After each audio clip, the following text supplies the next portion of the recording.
E me fala uma coisa, quais foram os seus maiores desafios durante a sua carreira? Quais foram os maiores desafios? Bom, a época da pandemia, acho que foi sem dúvida, porque assim, do dia para a noite você olha e fala, nossa, e agora? O que que nós vamos fazer? Né? Até entender tudo aquilo ali, tudo aquilo que aconteceu.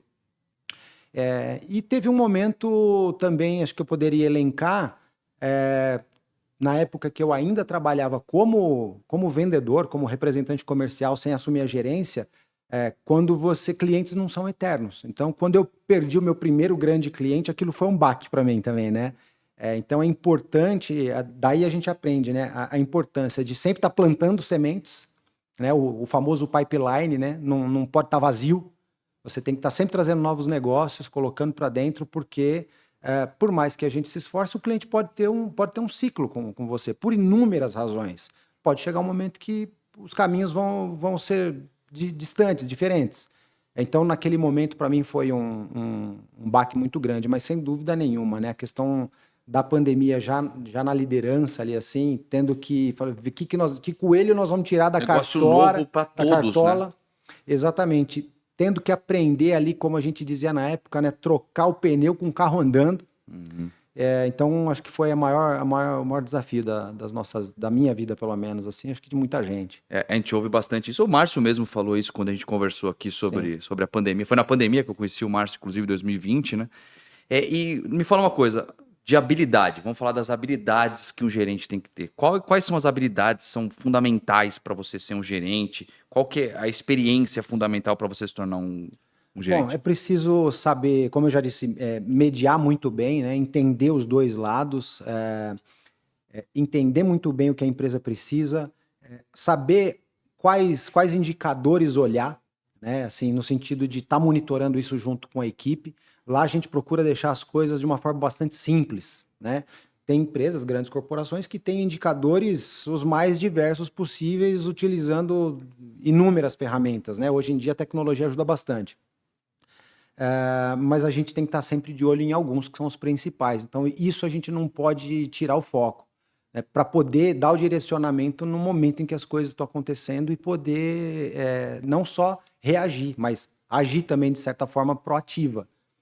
Então, não adianta, se eu estou cuidando de uma área de vendas, eu preciso saber se está entrando, eu preciso saber o quanto eu estou convertendo, eu preciso cuidar dessas conversões, saber muito bem em que percentual eu estou convertendo, se eu estou produzindo mais e se eu estou sendo assertivo, né? Ou se eu estou trazendo menos negócios, mas eu estou acertando mais, então a gente está sendo mais eficaz, mais eficiente, embora num volume menor. Então a gente precisa olhar essas coisas para ver se isso vai seguindo alinhado com o que a empresa está querendo para ela, né? É assim que a gente busca bater metas.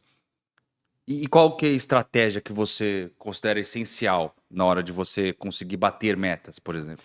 Hoje em dia, Gui, ainda mais num mundo assim que a tecnologia, da mesma forma que ela ajuda muito, né? Tem inúmeras ferramentas hoje para a gente trabalhar. E a pessoa que vai para a área de vendas hoje em dia, ela precisa se familiarizar com algumas, ainda que você não as utilize no dia a dia, não tem problema, mas a gente Não adianta lutar precisa. contra, né?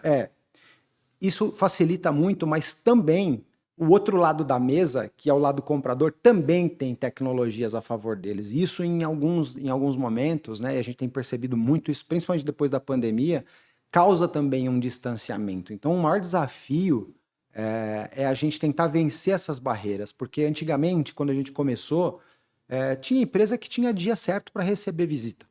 Você não precisava necessariamente marcar alguma coisa e o cliente não precisava necessariamente estar precisando de alguma coisa com você naquele momento.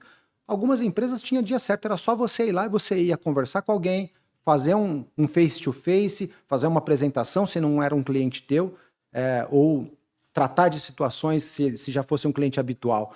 Hoje em dia existe um certo distanciamento que a tecnologia também acaba proporcionando. Então, tem gente que não tem mais telefone. Então, você quer começar uma abordagem, quer buscar um negócio novo, manda um e-mail. Reunião online, Reunião e-mail. online, muitas vezes até com o vídeo está até fechado, né? Vira quase que uma ligação, quase que uma ligação Sim. telefônica ali, né? Com muitas pessoas. Perde um pouco, né? Eu também acho, Perde, cara. perde. E, na minha opinião, assim, não importa se é na 25 de março, se é na Faria Lima. São pessoas e pessoas compram de pessoas, né?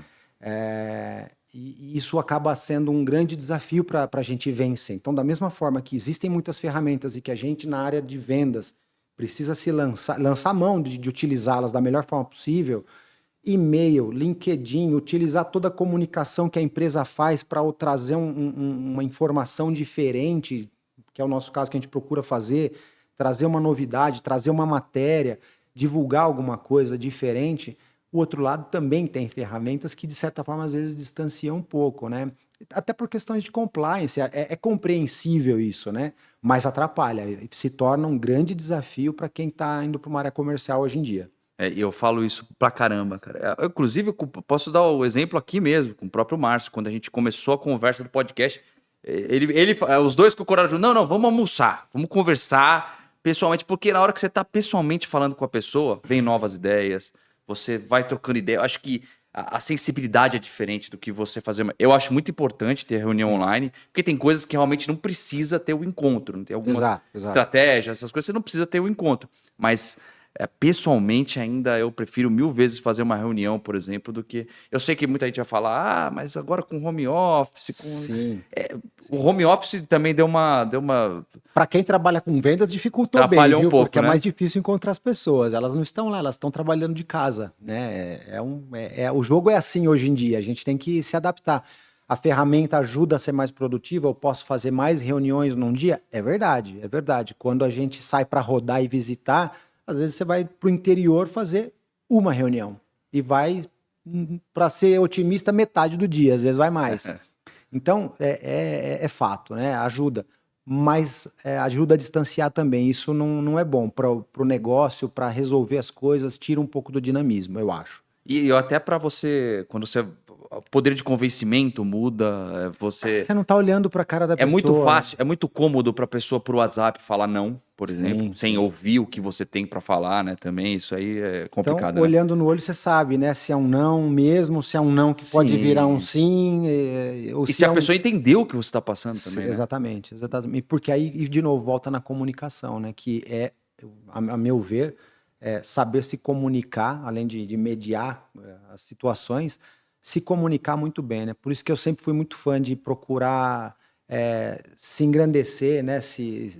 Culturalmente, né? A gente precisa ter contato com outras culturas, ler bastante, se informar, não essa leitura só da página da rede social que a gente faz hoje em dia só rolando o feed, mas ler, se informar bem, a leitura que se fazia antigamente, para que a gente possa se comunicar bem também, né? Escrever bem é uma coisa que eu pego no pé lá do português é muito importante na comunicação. Porque senão a gente vai matando a língua portuguesa, né? E isso no negócio assim, não importa se você está falando com o presidente de uma empresa ou se está falando no chão de fábrica. Sim. Você pode adequar a linguagem de alguma forma, mas não precisa matar o idioma por causa disso, né? Então, isso é uma coisa que eu valorizo bastante. E tem muita gente que fala para mim, né? Não, você... começou. E eu nunca fui bom de português, tá? Eu fiz jornalismo, olha a loucura. eu fiz ensino fundamental e médio, a grande parte em colégio de estado. Não tive uma base boa, fui para o jornalismo e lá eu comecei a entender como funcionava para você falar português direito. Porque tinha algumas coisas básicas que você não aprende às vezes, né? E as pessoas acham que é porque... Não, eu tô fazendo engenharia, por exemplo. Eu não preciso saber português. Não, você precisa. Se você vai numa reunião, você erra 3 coisas muito básicas do português, você perde credibilidade, né? As pessoas às vezes esquecem disso. E você falou de leitura. Então, você tem algum livro para indicar que você falou que lê bastante? Tenho. Eu trouxe 2 dicas aí culturais. Uma mais envolvida com o negócio, com a área de venda, e uma outra, já que deram uma caguetada que eu gosto de viajar, então eu também vou complementar, que além de viajar eu gosto de ler música. Foi o que me ajudou muito também a aprender inglês, né? Assim, quando eu era garoto, estudava inglês e traduzia música, enfim. Então, eu gosto de viajar, gosto de escutar música, né? E gosto de ler. Então, eu trouxe 2 dicas aí. A primeira é A Estrada da Cura. É um livro sensacional que eu consegui juntar as 3 coisas: viajar, e escutar música, misturar todos os assuntos, né? Viagem, música e a leitura. O Neil Peart, ele já é falecido em 2020. Esse cara, ele sofreu uma tragédia muito forte na família dele. Ele, num espaço muito curto de tempo, ele perdeu a esposa e a filha. E ele Caraca. gostava muito de viajar. E este cara era simplesmente um dos maiores bateristas do mundo, de uma banda chamada Rush, muito Sim. conhecida. E ele era o letrista, então ele sempre escreveu muito bem. Além de tocar muita bateria, além de escrever as letras da banda, ele também era um exímio escritor de livros, né? E dessa tragédia da vida dele, ele saiu para viajar sem destino de moto. Não vou falar mais para não dar spoiler, Que tal? mas Eu já tô querendo saber mais aqui, pô, já vou ter que porque ler. de uma tragédia ele te traz uma leitura sensacional, né? Te leva para viajar junto com ele por diversos países, contando essas aventuras, enquanto ele encontrava um jeito de se curar e retomar a vida Superar, dele, né, o de negócio, superar né? tudo o que aconteceu. Então é um livro lindo, Olha que só. vai te fazer passear por diversas paisagens aí pelo México, pelo Canadá, Estados Unidos, enfim. É sensacional, vale muito a leitura, recomendo bastante. O próximo, aí falando aqui de negócios para a área de venda, chama-se Receita Previsível, do Aaron Ross, da Mary Lou Tyler. Esse cara, de certa forma, revolucionou muito o mercado onde ele atuava. Esse cara, ele era o head, o cabeça de vendas da Salesforce. Salesforce é uma empresa mundial, é um CRM muito grande, poderoso. E ele revolucionou porque ele deu um jeito ele encontrou um novo jeito de estruturar a organização na parte de vendas e teve muito sucesso com isso. Salesforce hoje é gigante, patrocina equipe até de Fórmula 1 e tudo mais. Então ele conta a história. Hoje ele não está mais lá, hoje ele dá muita palestra, está muito focado nesta área de vendas, né? De vender literatura ou treinamento. Então hoje ele trabalha bastante com essa parte. Não que essa filosofia vá servir para qualquer empresa, mas na época foi bem disruptivo. Eu acho que é uma leitura bastante interessante para você que está começando numa área comercial. Eu acho que é importante, porque muita gente, eu mencionei no começo, né, não tem formação, né? Dá-se sempre a impressão de que o cara não deu certo, vai pegar alguma coisa para vender. A gente tem sempre essa impressão com as pessoas da área de vendas, né? E não é assim, né? Tem muito estudo, tem muita estratégia, tem que ter muita resiliência para poder vencer barreiras, né? Até você de fato chegar e criar relacionamento, que é uma coisa muito importante.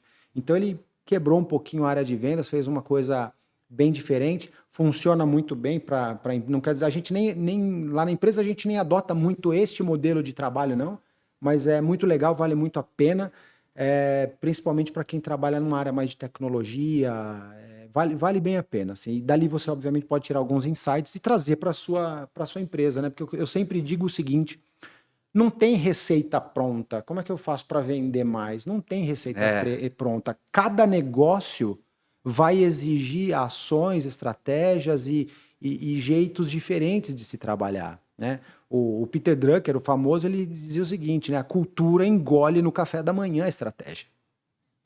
Então, se não tiver tudo muito alinhado e cada um tem que encontrar a sua, né, que é uma coisa que se trabalha muito lá na Máximos, e isso é top-down, né? O Márcio bate muito nisso, procura imprimir muito uma cultura muito de filosofia muito particular dele, e a gente tenta sempre replicar, porque não tem receita pronta. Cada um tem que encontrar o seu jeito de vender e de criar processos que possa ajudar o cliente nessa jornada de ter contato com você, com o teu produto, com o teu serviço, passar por todas as etapas que, na verdade, são dele, a gente não tem como impor isso, e poder ter sucesso e vender, né? E concretizar um negócio, né? Que é a parte mais legal, é concretizar.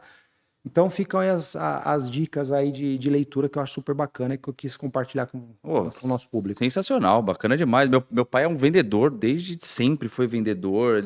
Ele começou vendendo fita cassete há muitos anos atrás. Eu não sei se eu era nascido ainda. E ele sempre foi vendedor, aí ele abriu empresa, já quebrou uma empresa dele, hoje ele está com outra, indo muito bem, graças a Deus. Então, para ser vendedor, você tem que lidar com pessoas, tudo que você falou. E esses dois livros, sensacionais. Eu estou muito curioso para ler o primeiro já. Já estou curioso É para ler uma o primeiro, viagem, vale a pena. que realmente parece muito legal.